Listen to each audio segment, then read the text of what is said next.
I asked ChatGPT. I typed in, please compose a 30-second prayer to God in the spirit and theology of Don Carson in praise to the glory of God's grace. Click.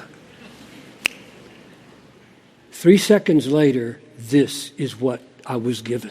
Gracious Father, we bow before you, the sovereign Lord of history and redemption. From eternity past, you purposed to lavish grace upon undeserving sinners through the blood of your beloved Son. We praise you for the glory of your mercy, unearned, unmeasured, made manifest in Christ crucified and risen. May our lives, redeemed and sanctified by your Spirit, be vessels of praise to the riches of your grace. To you be glory forever and ever. Amen. That's a machine. As I'm asking, is that praise? No! This people, these machines, honor me with their lips and their bites. And their heart is far from me. So let's clarify the purpose of the universe, quick. I'm done. I got 19 seconds. Let's clarify. Why were you made? Words? Computers do words better than you. Seriously, better than me. Computers do words. They don't feel anything. Therefore, the universe is created to have people who feel. This is amazing. Think of it.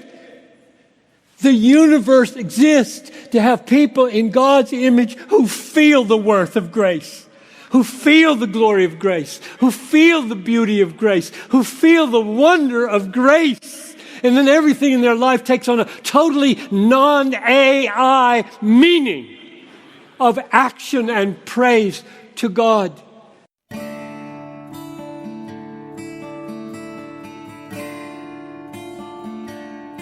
今日所提到嘅一個重要課題就係失智啦、失去語言能力啦、自閉嘅呢一啲嘅狀況。咁點解需要神學咧？神學其實睇咩嘢咧？神學都唔係抽象，反而係想做一樣嘢，就係我哋喺我哋而家睇到嘅一啲嘅需要、實際嘅處境，我哋想重新去檢視翻其實我哋嘅信仰係應該點樣去將個福音表達出嚟咧？或者我哋平時慣常嘅一個表達，究竟係唔係適切咧？咁所以今日想做一樣嘢，就係我哋想去重新去檢視翻，即係特別係咪一啲嘅概念需要去澄清啦，或者係咪有一啲嘅誤解，我哋需要去疏導翻、去拆解翻。我諗我哋點解頭先就提到話係有張力咧？我諗好多時候我哋傳統嘅信仰，或者我哋諗翻我哋自己嘅成長，我哋自己同神嘅關係，可能都係有好多嘅條件嘅，即係我哋都以為神同我哋建立關係咧係基於一啲嘅條件。我今日能夠稱之為基督徒，係基於我係咪符合到某一啲嘅條件？但係正正就係失智、失去語言能力同埋自閉嘅情況呢啲嘅狀態咧，其實係就係問翻我哋嘅信仰係唔係就係咁樣樣嘅咧？我諗失智、失去語言能力同埋自閉嘅狀態咧，你可以話係 expose 咗我哋嘅信仰原來係好狹窄嘅，原來就係好多時候係講好多條件，例如我哋傳福音都係就係習慣咗我哋係諗要對方明白啦，要首先明白啦，要對方信耶穌啦，要有信心，要決志啦，決志好似係好緊要咁樣樣啦，或者決志咗之後咧就係要祈禱啦，要識得睇聖經啦，要係識得去靈修啦，咁好多一啲附帶嘅嘢咧，好似就係我哋成個嘅得救或者我哋能夠稱之為同神係能夠建立關係咧，都係取決於係我哋要有頭腦啦，要有認知能力啦，甚至乎就係個認知能力我哋係學到好高嘅。咁好似就係決志呢一樣嘢決定我哋係咪能夠同上帝有關係啦。但係其實我哋諗翻轉頭咧，真係決志呢一樣嘢，我哋可以話係教會歷史裏面一個嘅產物嚟嘅喎，就係可能就係中世紀嗰時候面對當時嘅教廷教導人係要有功德先至可以得救，咁所以咪先至我哋好強調係要有個人嘅信心咯，即係唔係靠功德，都唔係靠嗰個教會嘅體制。另外就係可能喺教會歷史裏面發展出嚟一啲嘅報道嘅方法，係令到我哋好方便咁樣可以一個人決志咧，咁我就知道我哋係得咗啦，係傳到福音啦。咁其實可能決志呢一樣嘢，可能係其實真係聖經冇呢一樣嘢，係多啲係咪係我哋自己按住我哋自己對於報道或者對於傳福音嘅理解咁樣去建構出嚟嘅咧。咁所以我哋今日就係想去問翻究竟乜嘢嘢係信心啊，甚至乎咩係信心，乜嘢真係我哋係能夠認識神同神建立關係。今日其實阿 John 俾咗我哋一個好重要嘅信息，就係一個shalom 呢一樣，即係究竟係咪信心其實應該係翻去一個好基本嘅一個概念咧。咁John 都有今日提到，除咗 shalom 就係一個好基本嘅就係呢一個connection， 我哋同神嘅連結啦，人同人之間嘅連結係咪一定係要靠人先有認知嘅能力先至做得到咧？係咪我哋需要有記憶或者能夠有表達自己嘅能力先至係得嘅咧？咁我主要有3點係想去澄清翻。首先就我哋嘅信仰好多時候係就係將認知能力抬到一個好高嘅地位，咁但係其實喺基督教人觀或者我哋翻去聖經咧，我哋都睇到就係從來人性嘅基礎唔係在於任何認知或者任何嘅能力，唔係在於我哋能夠做到啲乜嘢嘢，而係在於上帝，唔係在於人，即係人性嘅基礎唔係在於人，係在於做我哋嘅主。聖經從來都冇將人性同認知能力做一個掛鈎，反而咧創世記俾我哋睇到嘅圖畫係神係親手去做我哋嘅身體，係用泥土去做我哋，向我哋說話，去呼喚我哋，以致我哋就已經係能夠成為上帝一個嘅對象。上帝定義佢所做嘅人係有佢嘅形象咧，咁我哋就係有佢嘅形象，唔係要先符合一啲咩嘅條件，或者要先證明到自己有啲咩嘅能力，先至係叫做係有神嘅形象。咁所以所有人咧，不論咩狀態都好啦，我哋嘅身份咧都係喺上帝嗰度，唔係喺我哋嗰度，係基於神首先願意揀選，願意愛我哋，話我哋係按佢嘅形象所做，我哋就係上帝能夠有連結嘅呢一個嘅對象。神嘅能力係可以勝過人嘅無能同埋無助，就好似係失智、嚴重智障同埋自閉嘅情況咧，都係一樣，我哋嘅身份都係喺上帝嗰度。其實呢個就想澄清就係當我哋傳福音話信而得救，我哋信耶穌能夠得救咧，其實都係一樣嘅，都係正正係強調得救唔係在乎我哋嘅能力，唔係我哋可以救到自己。所以點解要信耶穌？正正就係想去針對一個問題，就係我哋以為可以靠自己。咁所以亦都係特別都係唔係靠人嘅一個認知能力，因為我哋又會跌翻去你可以話中世紀我哋以為係要靠人嘅條件、人嘅功德先可以得救嘅嗰個問題。第二咧就係傳統信仰，好多時候我哋都係只係着重個靈魂或者我哋嘅意識啦，就忽略咗人嘅身體。咁但係我諗例如頭先John 嘅分享好清楚，人同人嘅嗰個連結咧，就算喺冇咗認知嘅能力、冇咗記憶、冇咗語言嘅情況底下咧，其實就係可以透過身體。而呢一個身體就係我哋傳統教會好多時係忽略咗嘅一樣。我哋又翻去聖經所講咧，就係聖經其實你睇創世記咧，上帝唔係首先做一個靈魂或者做一個意識，然之後去揾一個暫時嘅軀殼咁樣放住呢一個嘅神所做嘅靈魂，就冇咗嗰個認知嘅時候咧，嗰個軀殼都係冇用啦咁樣。咁但係唔係喎，係又係創世記嘅圖畫係好清楚，上帝係親手用泥土去做我哋嘅身體，然之後去向呢一個身體去呼一口氣，以致呢一個身體成為人嘅。咁所以人首先係個身體，其實我之所以係我係因為呢一個嘅身體，我唔係純粹有一個身體，而我就係呢一個身體。不論係今生啦，同埋將來我哋嘅盼望咧，都係呢一個身體能夠復活嘅。咁所以就唔會話係人當我哋失去咗認知或者失去咗意識嘅時候咧，就因此係消失咗，係唔會嘅。因為呢一個身體從來就係直接係上帝親手所去做，依然係能夠基於上帝嘅恩典係可以同上帝係有連結嘅。好似我哋都好熟悉嘅經文就係如今常傳嘅有信望愛啦。咁其中最大嘅唔係信，好多時候我哋就係將個信放到好高。其實聖經係話最大嘅係愛，而個愛正正好似我哋頭先睇到張所放嘅一啲影片睇到呢個愛係透過身體係可以係就係同人結連到，身體本身係能夠溝通、能夠交流、能夠感應。咁靠住神嘅能力更加係我哋頭先有提到就係例如眼淚啦、微笑啦、身體嘅喐動啦，甚至乎就係嗰種嘅沉默，但係兩個身體我哋一齊嘅同在咧，其實嗰個已經係一個團契，已經係一個嘅愛。甚至乎我哋今日都知，其實人最親密嘅關係都唔係要透過頭腦，反而係我哋嘅身體，就係我哋一齊喊啦、一齊笑啦、一齊喐動啦、一齊吃喝啦，咁樣都係嘅。最後要澄清咧就係我哋傳統教會好多時候都係批評世俗世界裏面嘅個人主義，咁但係其實我哋都要留意翻、檢視翻咧。其實教會我哋傳統嘅信仰裏面，我哋嘅神學裏邊咧，都有好多嘅個人主義嘅。咁特別個人主義講緊咩？就我哋以為係一個人佢嘅自主決定先至係最重要嘅，就凌駕咗成個群體。當我哋以為人嘅即係人能夠自己去決志、去領受、去得救而抹去咗個群體嘅重要性嘅時候咧，其實我哋都同樣跌入咗去呢一個個人主義嘅呢一個問題。以至我哋有時就係以為一旦一個人佢冇能力去自由去決志，或者佢冇咗記憶嘅話咧，就好似個福音係冇咗佢份。咁但係呢一個係我哋自己咁樣諗。其實從來頭先所提到人嘅基礎唔係喺我哋嗰度，係喺上帝嗰度。我哋都係回到創世記啦，神從來睇人咧都唔係獨立嘅，即係人獨居係唔好。我哋係屬於基督，亦都係屬於呢一個屬於基督嘅呢一個群體。所以我哋有時都係叫做肢體，其實肢體都係咁樣，就係從來肢體唔會單一存在，唔係獨立嘅，係成個身體嘅。所以就唔會話喺冇認知能力嘅情況底下咧，唔會因為咁樣而否定咗我哋係同基督係有關係，因為從來本來就唔係靠我哋有嘅條件。甚至乎我哋相信我哋講信心都係信心，唔係淨係講個人嘅信心，係講成個群體嘅信心。記憶都係啦，即係呢個都係 John 喺佢好多嘅書教導我哋就係唔係淨係一個人嘅記憶先至係記憶，而係成個群體嘅記憶已經係承載緊每一個人。就算個別嘅人可能佢會失去呢一個認知或者呢一個嘅記憶。咁頭先 John 有提到一個就係 Sacrament of the present moment。咁我諗呢一個都係好緊要。另一個我諗起嘅一個sacrament 一個聖禮咧，就係嬰兒洗禮。一個係華人嘅福音派教會我哋好少去考慮呢一樣嘢，甚至乎可能好抗拒。但其實喺教會歷史裏面，正正係就係呢一個嘅聖禮咧，想去表達一樣嘢，就係一個人唔係要佢首先符合咩條件，佢都可以就係屬於主嘅呢一個身體。咁呢一個都係華人教會可以去考慮下。咁最後嘅結論咧，就係我哋唔好容讓我哋自己嘅神學限制咗我哋，令到我哋睇唔到神喺其他人身上嘅工作。呢個係我嘅分享。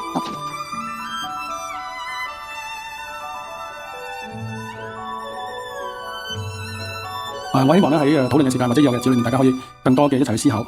雖然咧喺呢個時候思考係咪合宜都係一個問題，因為喺傷痛嘅裏面咧思考往往係唔係好合理嘅。喺傷痛裏面嘅思考往往係出現咧係阻滯，出現好多嘅困難。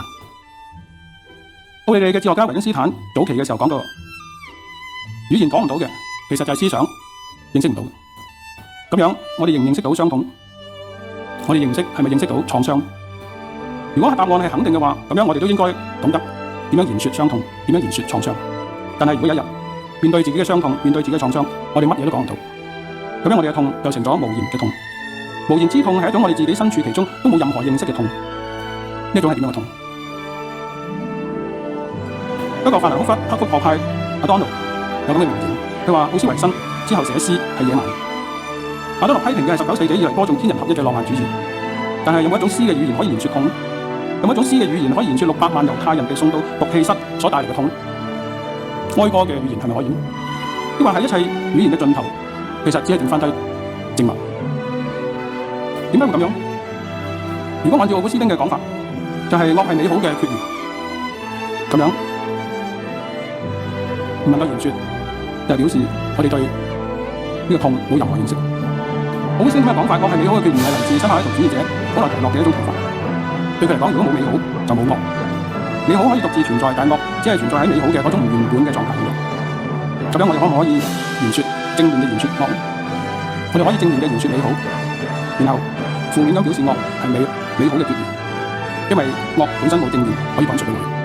同樣喺痛嘅裏面都一樣，我哋只係能夠負面咁去講痛，我哋唔能夠正面咁去講痛，因為言語係有限。呢種有限首先係嚟自嘅本質上面同所講嘅事物其實完全唔一樣。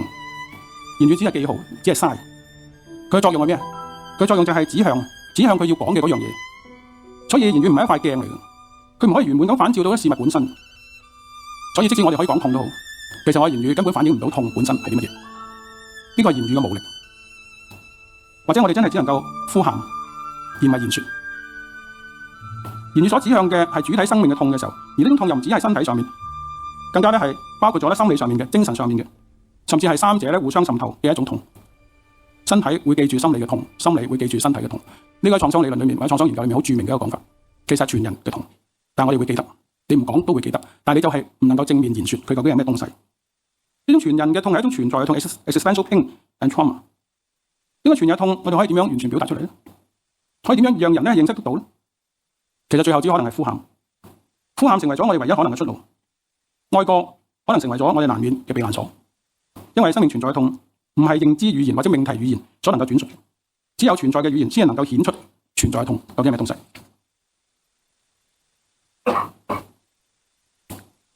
上帝仲係喺度咧？呢個係一個我哋經常提問嘅問題。似乎上帝喺度嘅時候就唔會發生災禍，又或者咧係唔會出現傷痛、創傷。但喺墮落嘅世界裏面，上帝喺度啦，就唔會發生災禍，就唔會出現傷痛，就唔會有創傷。呢個係我哋主觀意願嘅要求，因為我哋都係趨吉避凶，基督徒都唔例外。呢種嘅表現不過係肯定美好嘅生命，又或者因為我哋追求公義，追求公義就係點解好人冇好報啊？點解惡人倒享長壽啊？一個係神義論嘅問題，涉及嘅係上帝嘅能力同埋慈愛係咪出咗問題？喺一個墮落失序混亂嘅世界裏面，上帝係點樣工作嘅呢？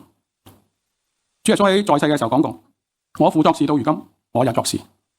父透過子同埋靈一直都係做緊嘢，即使喺苦難裏面，佢都繼續做緊嘢。一直做緊嘢就包括佢創造、佢護佑、佢拯救，直到新天新地嘅完成。父一直透過子同埋靈喺度護佑緊呢個一直奔向死亡、歸於無有嘅墮落嘅世界。只喺靈嘅加力底下，讓父棄絕自己喺十字架上面，甚至下到陰間同死人同在，以致咧去拯救呢個離棄咗父嘅世界。呢度顯示緊一個咩嘅上帝啊？呢度顯示緊一個有情嘅位格嘅三一上帝。相對嚟講，中國道家嘅老子就好無情嘅，call and call嘅無情。佢有一句說話咁講：天地不仁，以萬物為芻狗。意思就話天地咧睇呢個萬物咧就好似草紮而成嘅狗。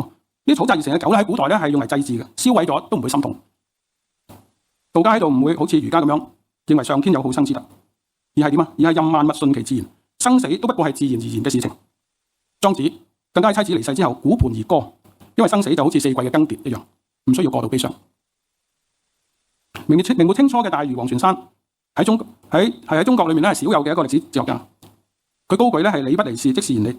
其實佢就係唔係嗰種離地嘅歷史哲學家。其實好似基督教一樣，佢呢個講法。我哋會話咧，一旦上帝創造呢個世界咧，就冇離開過呢個世界，以至咧我哋咧係要從上帝喺呢個世界上面嘅行動咧去講佢究竟係邊一個，佢嘅 B 型係點樣。不過王全山呢度講嘅事中之理咧，唔係一種位格之理。喺上帝嘅行動裏面，嗰種嘅係本性，嗰種存有咧，卻係一種嘅係位格嘅存有，位格嘅本性。就好似前面所講嘅，係一個有情嘅位格嚟。父一直透過子同埋靈，讓呢個世界有份佢嘅生命。三一嘅上帝從來冇離棄佢自己所創造嘅世界，只不過冇即時將呢個墮落嘅世界徹底拯救過嚟。但係相對嚟講，黃泉山呢個中國嘅歷史哲學家講的是言理，理不離事嘅理係冇感情。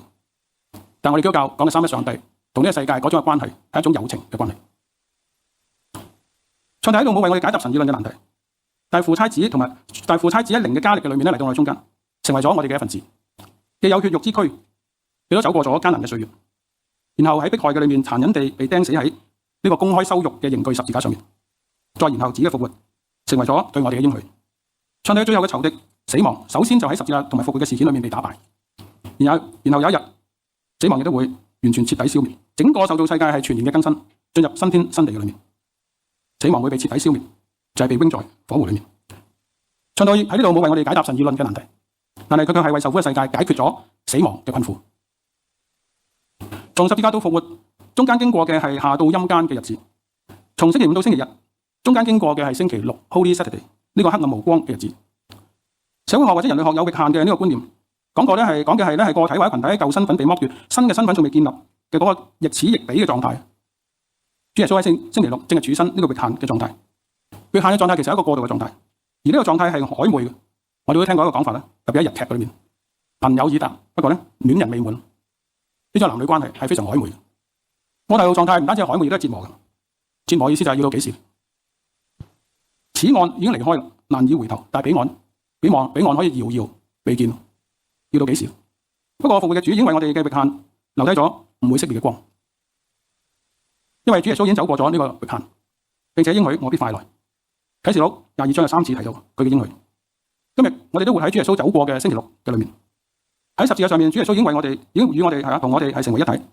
不過咧，佢先行一步渡過咗呢個域限，而復活升天，坐喺父嘅右邊為我哋代求，為我哋啲仍然活喺域限裏面嘅所有祈禱，叫我哋可以堅忍嘅相信主耶穌再來嘅應許，喺盼望嘅裏面可以活出有愛嘅生命。但願啟示錄所見證嘅上帝嘅話語成為我哋今日嘅安慰。